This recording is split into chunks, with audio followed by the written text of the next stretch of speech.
I'm so confused. I absolutely loved Brahms, the Boy II, and I didn't like the first Boy film. There were aspects of it that I liked, but overall I was quite disappointed, so I wasn't sure what to do with this one. And then I watched it and I thought it was amazing. And according to, well, when I Google it, IMDb gives it a 4.6 out of 10, 9% on Rotten Tomatoes, and 3.8 out of 5 on Amazon, which isn't too bad. But 9%, I honestly thought it was absolutely delightful. And considering I didn't like the first one, I'm very surprised by this. So I'm not going to spoil anything. I won't spoil anything for you. I do think it's a brilliant film. So if you just want to know if it's worth watching, I suggest you do. According to IMDb, it's a PG-13. I'm not sure if it would be a 12 in the UK. I think it might be a 15.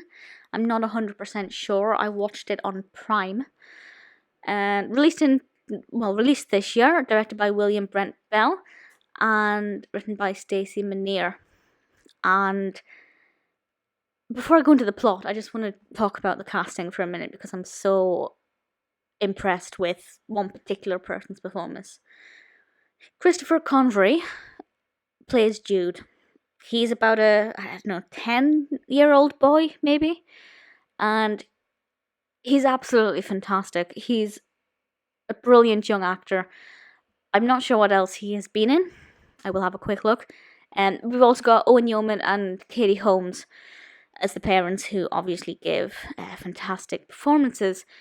Christopher Convery also played young Billy in Stranger Things, and a few other things. Worth checking out his IMDb. There are a few films on there. I think he's one to watch. I think he could go very, very far.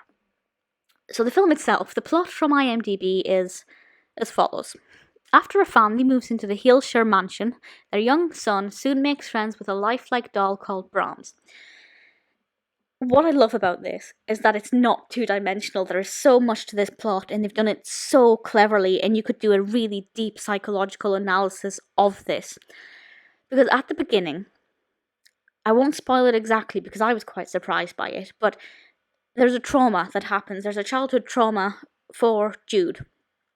And to get away from the aftermath of that, the family move to Hillshire Mansion. But Jude has, as a result of the trauma, got selective mutism. And one day when they're out for a walk, they find Brahms buried in the earth. And Jude takes him home, they clean him up, he begins to silently, at first, communicate with Brahms. And it seems like it's a really good therapeutic tool. Obviously, things take a turn for the worst very quickly because this is a fantastic horror film. And I'll talk about the horror elements in a moment, but just that selective mutism following a childhood trauma, I don't know why that was so difficult. It's just this, it's so intricate, is Brahms real? Is Brahms doing this? Is Jude doing this to release this trauma? Obviously, as a viewer, you can kind of see that Jude isn't doing it. You know that, we know about Brahms. But it's a really interesting thing that you can psychoanalyze, and I'm so pleased they put that extra element in there, because they could have quite easily not done that and just made it about a boy who finds this doll. Really very well done, and I was very excited about that when that was kind of revealed. So the horror aspect itself, I love it. It's not the world's scariest film. Obviously, with me watching it on a laptop screen, it's not massive and invasive. I think if it had been in the cinema, I don't think it got a cinema release. I think the first one did. I could be wrong. It would have been a lot more intimidating. We get a lot of close-ups of Brahms. He doesn't move. Not like Chucky. We see Chucky actually walking, and that's really terrifying. Brahms is virtually immobile, but that's what makes it a little bit more creepy, because he's there 1 minute and then he is not. My two favourite scenes, I don't really want to spoil it, but I'll tell you what my two favourite scenes were in a roundabout way, so if you've seen it or when you watch it, you'll hopefully know what I mean. And I'd love to know if you like these scenes too. So my favourite scene was the one with the bully, the cousin who was a bully. I think he was a cousin. And the other one was when Brahms's appearance changes, and it's quite near the end, and that is the most beautiful image ever. Oh, it's terrifying, it's spooky, and his mouth, oh, I loved it, I absolutely loved it. Visually, this film is spectacular. It's really gorgeous. I love how pasty pale Brahms is. It really adds something to his character. He's, whereas, like, say, for example, Chucky has a scar on his face, he's quite raggedy and menacing. Brahms is so sweet. He looks so sweet and innocent, like a little Victorian ghost child. But, yeah, he's not. It is quite terrifying. It doesn't rely entirely on jump scares. In fact, my two favourite scenes, the two I've just mentioned, are not jump scare moments. And you can kind of see at least one of them coming. The soundtrack didn't stick in my head too much, but I remember certain moments I thought the music was really fitting and quite tense.